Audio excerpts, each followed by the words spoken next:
Imagine being the most dominant hero professional wrestling had ever seen. A man who had beaten giants, monsters, and villains for nearly a decade. And then, in a single night, watching a figure in a black hat and a purple glove take everything away from you without warning and without mercy. That is exactly what happened on November 27, 1991, the night Hulkamania died, and The Undertaker was truly born as a legend. And this is the story of how it happened. By late 1991, Hulk Hogan was untouchable, a six-time WWF champion draped in the American flag, flexing his famous 24-inch pythons, and standing as the single biggest attraction the World Wrestling Federation had ever produced. But behind the scenes, company owner Vince McMahon had already set a very different plan into motion, one that involved introducing the wrestling world to a brand new kind of monster. Not another bodybuilder, not another giant with a flashy gimmick, but something that genuinely felt otherworldly, cold, and inevitable. And that something was The Undertaker.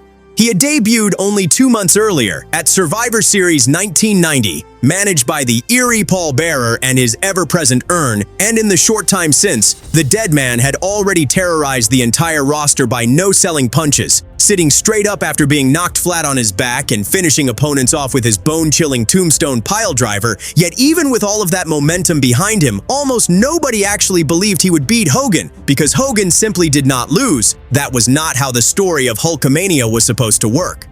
From the opening bell, the match carried an unsettling, almost funeral energy, as Undertaker moved with a slow, deliberate menace that showed no urgency and no fear whatsoever, while Hogan threw everything he had at him, unloading right hands, his signature big boot, and his famous leg drop. But this opponent simply refused to fall the way every other opponent always had. And then, in one shocking instant, everything changed forever. Ric Flair, standing at ringside, slid a steel chair into the ring, and as referee Randy Anderson turned away to grab it and remove it, Paul Bearer seized the opening and smashed Hulk Hogan across the skull with his urn, dropping the champion to the canvas in a heap, and The Undertaker calmly scooped him up, drove him straight down with a tombstone piledriver in the center of the ring, and pinned him for the 3 count.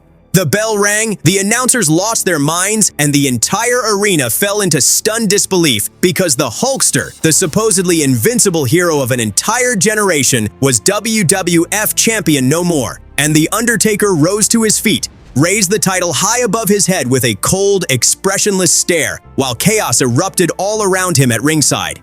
Yet, remarkably, that was not even the end of the story, because just 4 days later, WWF President Jack Tunney officially reviewed the finish, cited the outside interference from both Flair and Bearer, and overturned the decision entirely, stripping The Undertaker of the championship and setting the stage for a rematch that would eventually restore Hogan's reign atop the company.